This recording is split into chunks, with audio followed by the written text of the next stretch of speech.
Hello and welcome back. Today, or in this episode of Victimology, we are going to be discussing groups with special problems. But primarily, we're going to be talking about stalking. And we're going to start with stalking, and then we will move our way into other special groups if we've got time. But, as you know, I don't like to have these little get-togethers go over 45 minutes or so. So we're going to talk about stalking, and then if we have time, we'll go back to talk about other things. Stalking is probably one of the most dangerous criminal behaviors that's often mischaracterized as harmless, as crushes, as, love, as affection.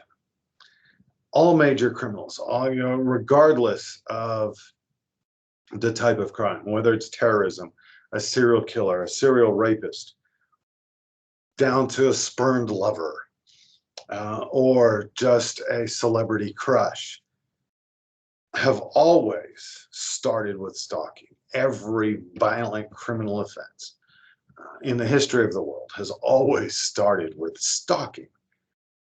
And stalking is where an individual trails, they hunt down their prey, they shadow their target, and waiting for the opportune time to attack and to make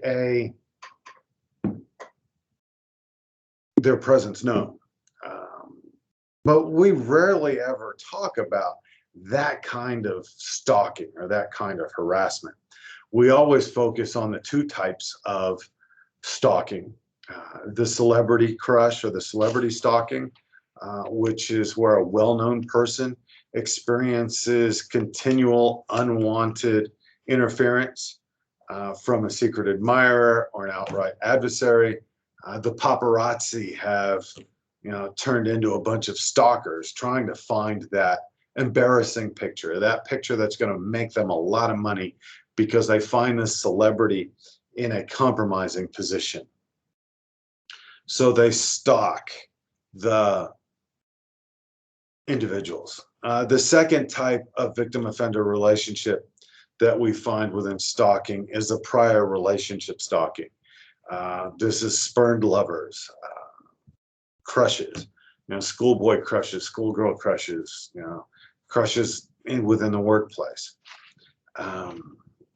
They all begin with benign overtures of affection and flattery, but they can escalate over time as undesired, unwanted attention. Okay, so the operationalized definition of stalking includes unwanted phone calls. These robocalls are just driving me nuts. I didn't turn my phone off, so you might hear a ring or two, but I get 15 or 20 robocalls every single day. It's irritating. Text messages, they are also irritating, especially when they're coming from people that you don't want to hear from. You block their numbers, you do all the things that you can do so that you don't hear from them anymore. They change their number and they start again. Voicemails, long, detailed voicemails talking about their love for you. Social media, stalking people, tracking them on social media. What's really scary is, Facebook and Twitter and all of these social media apps have position location, okay, where you put in a post and then it tells everybody in the world, everybody that can see your page, where you are and what you're doing. And this opens you up for, to be stalked. They know where you're at. They know what you're doing.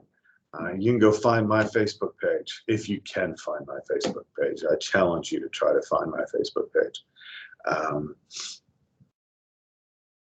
or my Twitter or my Instagram or my YouTube is open so everybody can see it. And even on my YouTube page, I get some very unflattering, unwanted comments.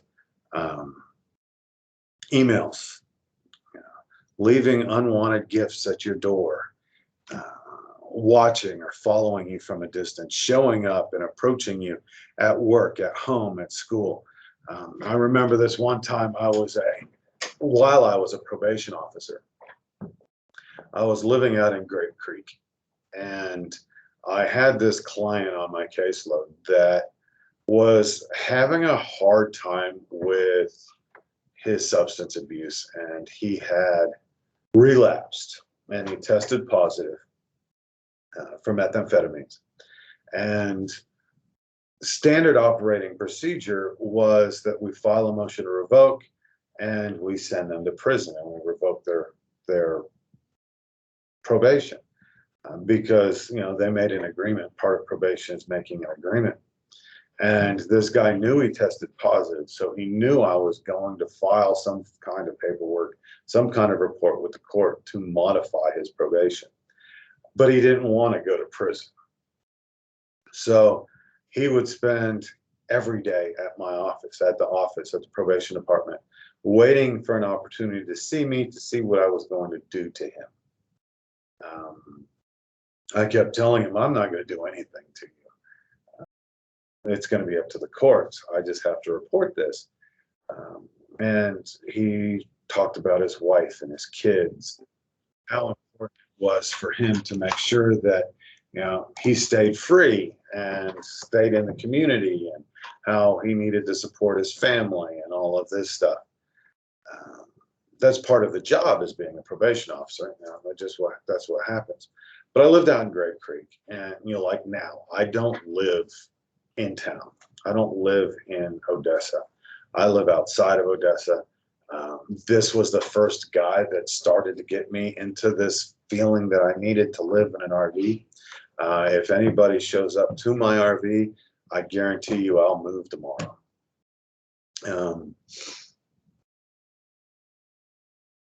So I'm sitting there, I'm living out in Grape Creek, and I'm living in a double wide. I own 2 acres of land. I'm farming it. We'll call it farming. I have a big garden. I've got some grapes and some apple trees, and I've got tomatoes and all kinds of other things that I'm growing. And it's a Sunday night. I know that I already have a warrant for this guy's arrest, and he was going to be arrested the next time I saw him. And here, knock at the door. Here, knock at the door. And it's 3 knocks, and it's loud. 4 knocks. That's a tactical knock. It's normally the knock that's used by police right before they say, "Police, open the door. We have a search warrant."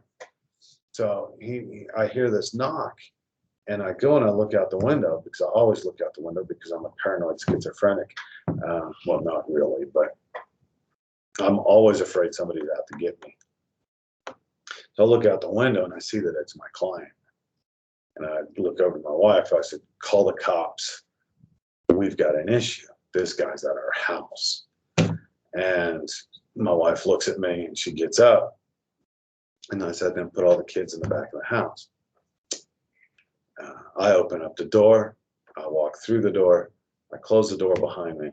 And I spend the next hour talking to this guy, waiting for the cops to show up, because I'd asked my wife to call the cops. I knew she didn't call the cops. Eventually, I talked him down, and he went home. And the next day, I told him, "This is inappropriate. You're not supposed to be here. You can't do this. How in the world did you know where I lived?" He goes, "Well, I've been following you for weeks," and blah, blah, blah, and on and on and on. I know your habits. I know what you do. I know where you go. And, everything that he said just started making me more and more nervous. So I told him to come see me in the office in the morning. He finally calms down. He leaves. He's afraid I'm going to send him to jail. He's afraid I'm going to send him to prison. I've been waiting for the cops to show up. He shows up. He's in the lobby at 8 o'clock in the morning when I get there. So I just call the cops.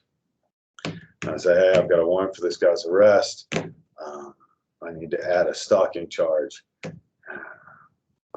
convey all that to my boss, tell my boss what happened. I log it, I put it in the notes. The boss supports the stalking charges, and I call him into my office, and my boss is there, and we're talking about how inappropriate it is to come to my house. And he apologizes and states that he's afraid that I'm going to have him arrested, and I'm going to have him jailed and sent to prison. And I told him, I said, yeah, but knocking on my door at home after dark, after 9 o'clock at night, does not help your case, no matter how nervous or how worried or concerned that you are. It took about 25 minutes of sitting there talking to this guy, and then a cop showed up, and what we call now the administrative assistant, the gate guard. We'll call her the gate guard because she's the one that takes in all the names, and everybody checks in with her.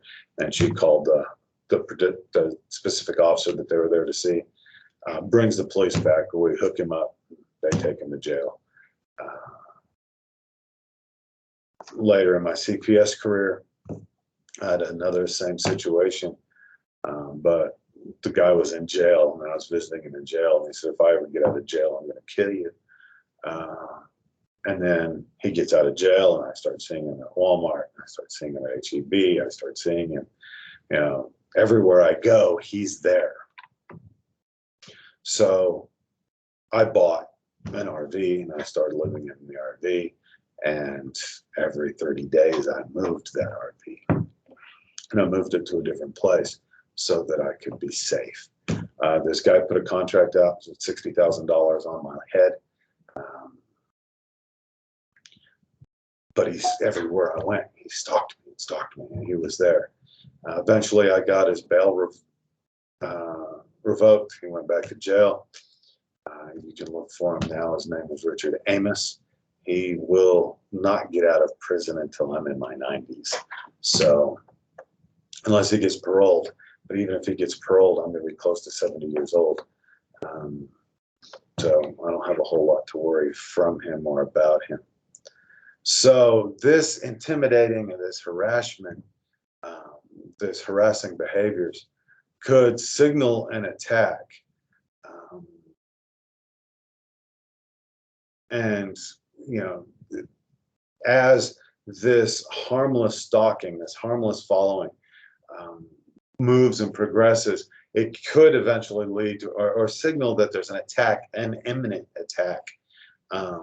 Sneaking, the perpetrator, the stalker will sneak into your house, into your car, onto your property. He'll vandalize things because you're not returning the attention or the affection that they want you to impose upon them or to give to them. They damage your personal property. They threaten physical harm. So this stalking, this crime, as you will, is very, very dangerous. And it's something that we as individuals shouldn't ignore, but we do. And I don't know why. We even ignore it at the criminal justice level, at the police department level. Less than 40% of those surveyed state that the police took any action to stop the stalker. Only 8% of the offenders that were ever arrested. 30%, an officer actually spoke to the stalker 30% of the time. And most of the time that only went to, or that only included saying, hey, leave them alone, stop following them. And the common concept is, well, I was just going to the store. It's not my fault. I was at HEB. I was at Walmart. They just happened to be there. It was coincidental. And until something actually happens, it's hard for the police to take action because they can make the claim that it was purely coincidental. And this contact was purely coincidental. And until an action, until something is actually done beyond watching, the police can't do a whole lot about it. They're going to recommend that you go get a protective order and a restraining order. but it's a piece of paper. It's a piece of paper. And how is the piece of paper going to help anything? This piece of paper ain't going to protect you. And cops still aren't going to show up to arrest you until the restraining order that's on this piece of paper is broken. So in an attempt to help, especially, in Hollywood and Los Angeles, especially with all of the celebrity crushes and the celebrity stalking that's going on in Hollywood, the LAPD put together, back in 1990, put together the first threat management unit. And what this threat management unit does is it assesses stalkers. Okay, so if an individual thinks that they're being stalked, yes, primarily a celebrity, but if anybody calls the police department and says, I'm being stalked, that stalker is investigated to find out if there's a real threat being posed by the stalker.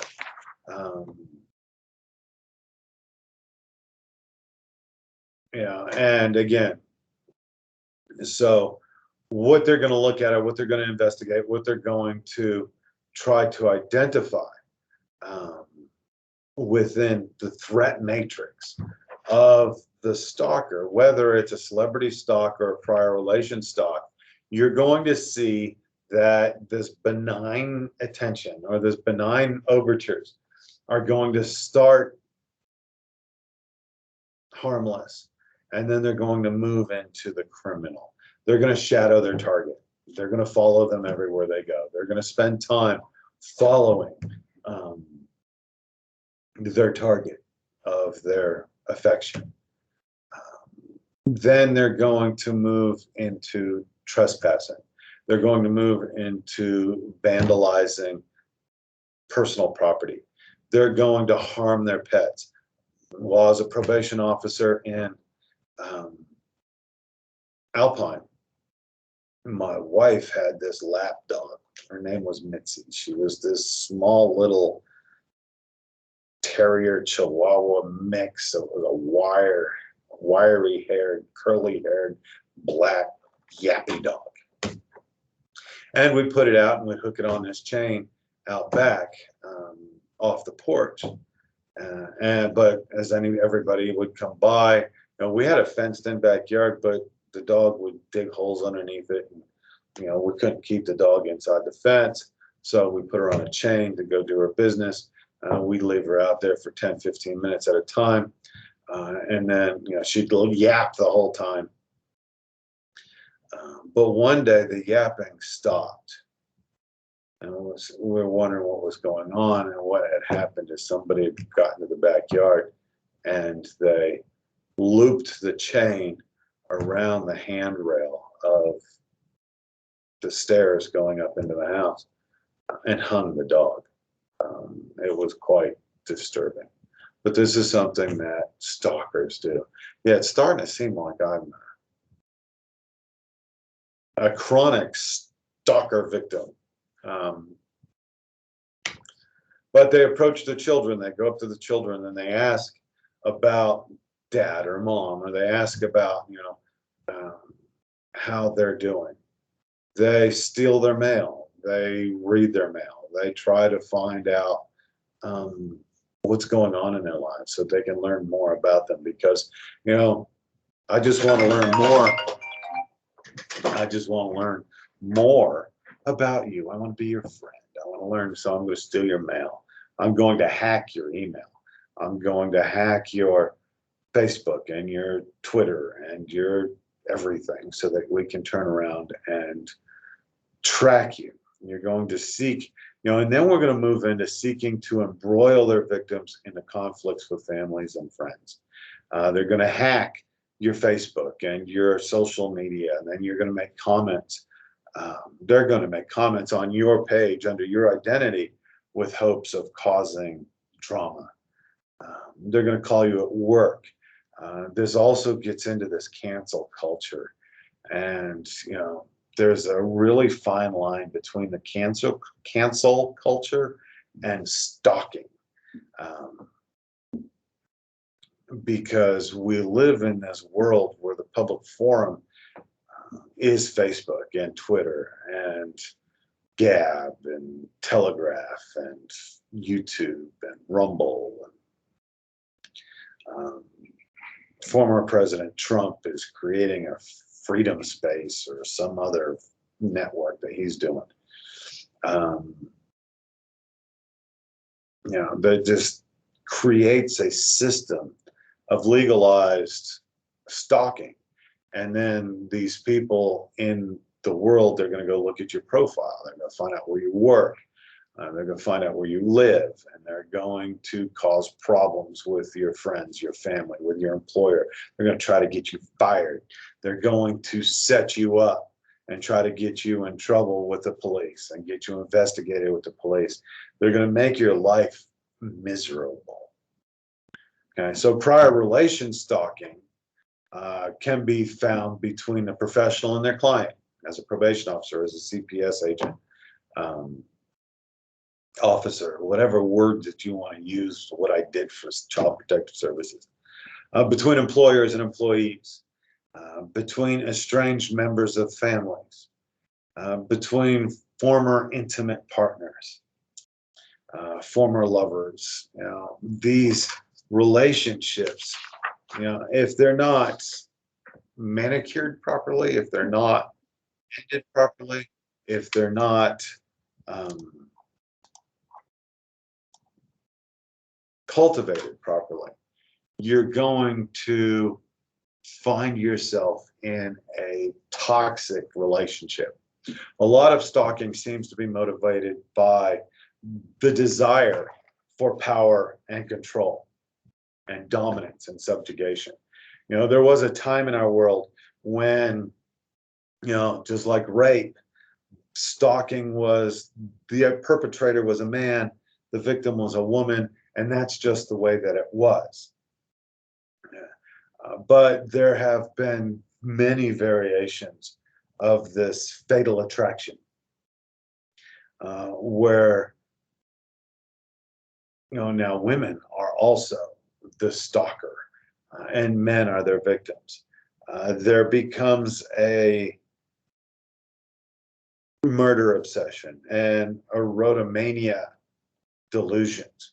This person is in love with me, and this person cares about me, and I'm the most important thing to their life, and I am the most important thing to their life, and if I can't have them, no one will. And we move into this murder obsession, to where you just want to kill them because they're not returning the love, they're not returning the affection that you have for them and that you're showing to them.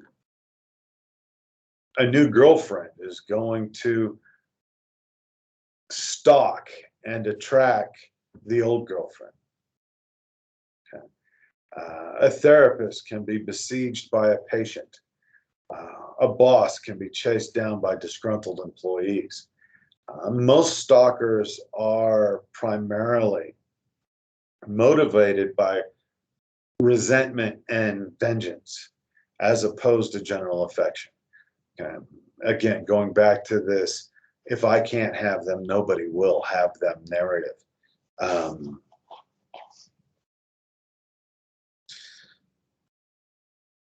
85% of the women knew the harasser, and they knew, for 85% of the women, knew that the harassment came from a man, and they knew the man. So most of the time, and when we're talking about stalking, it is a male on female crime. But males are also stalked almost as often by a woman. Female complainants knew their stalker 85% of the time.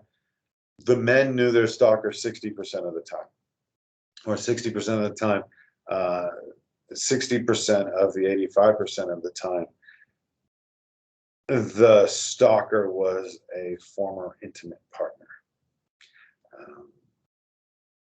because they broke up with them and they didn't want anything more to do with them. Men were stalked a little more often by intimate partners, and much less by family members.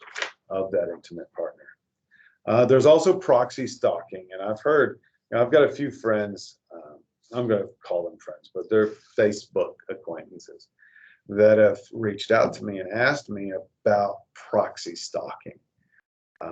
A lot of these proxy stalkings are between former lovers, former married people, people with children in the relationship. And what happens is one person will ask their friends to keep track and keep tabs on the other parent, especially when the child is there or when that child is with that other parent. You want to track down because you're looking for reasons and why, so that you can use this information to take away any custody claims, to take away visitation rights, to take away, to change custody orders. So they ask friends and family to stalk the victim on behalf of the perpetrator. Because if I show up, the stalker shows up, cops are going to get involved. Or if I have a whole bunch of other people doing the stalking for me, then it's just coincidence, right? It's not the same person time and time and time again, but they're responding or they're reporting what they're seeing to the stalker. And this is called proxy stalking. The highest risk to being stalked is between 18 and 24 years old. It's a part of being immature and not having experience in relationships.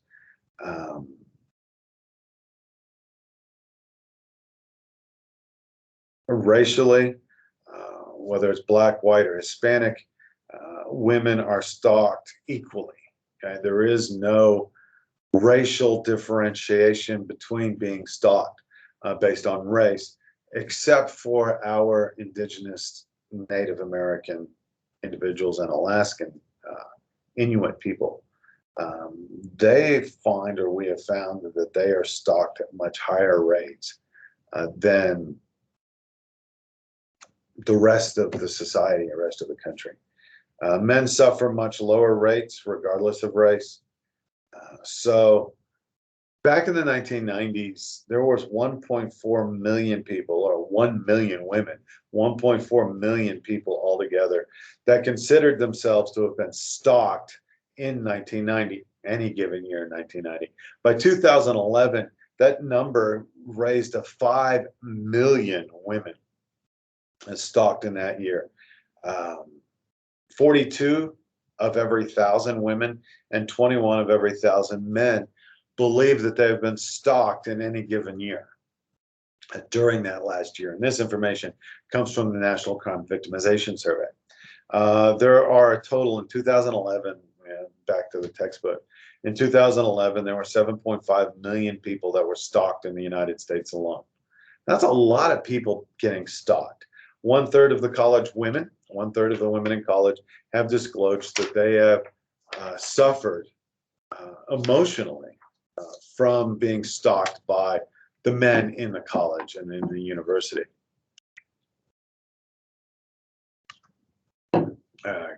Criminal responses. Well, the criminal justice response is to permit arrest. There's a lot of state laws that prohibit stalking. They focus on the complainant state of mind. Okay, so how they've reformed and how they're changing this, and a lot of states are doing this, is not based upon the actions of the stalker, but the state of mind of the victim. So if the victim is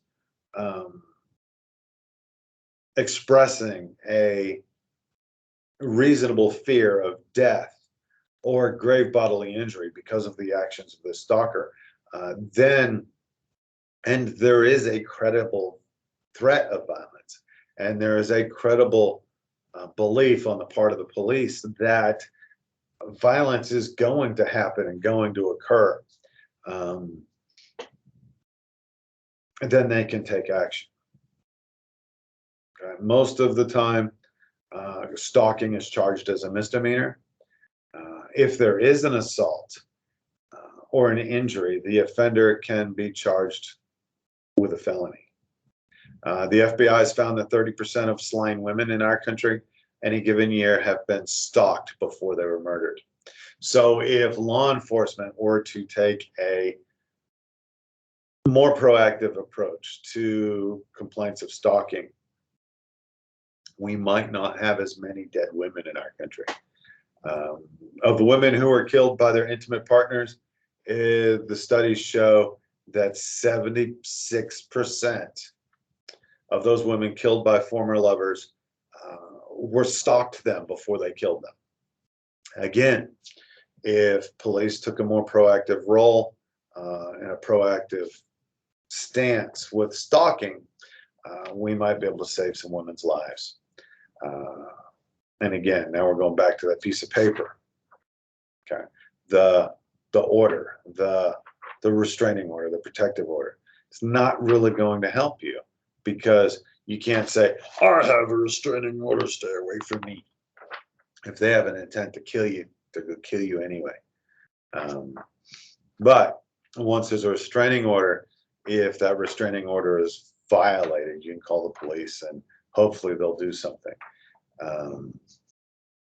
So reducing the risk, we do want to reduce the risk of being stalked.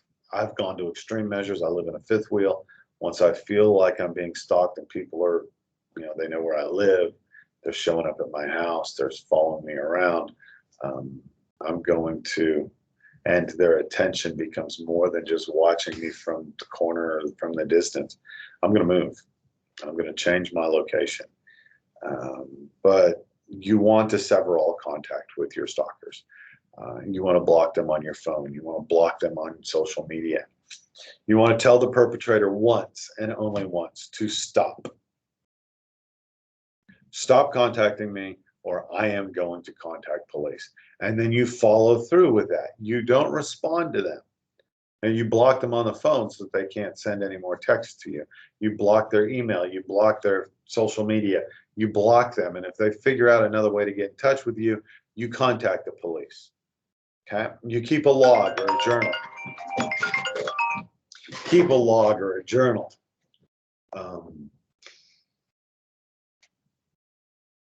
Of the acts of harassment. Every time that you see them, every time that they're there, every time that they reach out, every time they contact you, write it down. And this will give the prosecution evidence, a timeline to show that the stalking actually happened. And again, report it. Once you've told them to leave you alone, if they continue to harass you, they continue to talk to you, they continue to address you, you report it. You call the cops. Get a restraining order, get a protective order, change your phone number, change your locks on your doors, change your daily routine, change the way that you get to work, change the time you get to work, change, what do you do after work? Okay, you just change your routine. Change your commute, like I said. Change the way that you get to work. Go learn self-defense. Go take karate classes or jiu-jitsu. My favorite martial art is an Israeli martial art. It's called Krav Maga, and it teaches you how to use anything around you as a weapon. I like Krav Maga because you don't have to be, this stud muffin, with all these ripped abs and muscles and everything to make Krav Maga work to protect yourself against individuals. I also like the pressure point control techniques. There are certain pressure points across the body that if you strike those pressure points, it will paralyze that leg, that arm. The five-finger death punch will paralyze the brachial tubes. And, if you hit them hard enough, it could actually kill them. All in self-defense. Okay, I may or may not be putting this up on YouTube. So the YouTube people, I'm not promoting violence. I'm promoting self-defense. Cyber stalking is the misuse of electronic devices, and I've covered that, and I've gone over that quite immensely. Victims of crime. Well, before we get, that's one of the other groups, and I still have about 10 minutes, so we can get into some of the other groups and other special populations.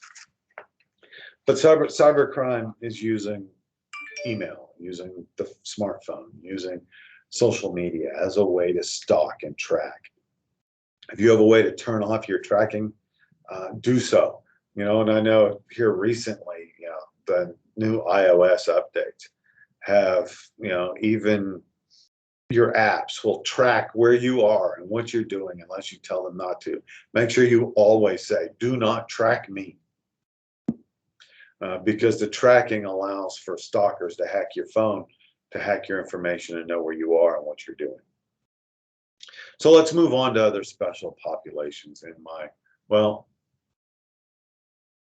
I'm at 36 minutes, so I am not going to go on to the other special problems, but there are other special issues like cruise ships, active shooters,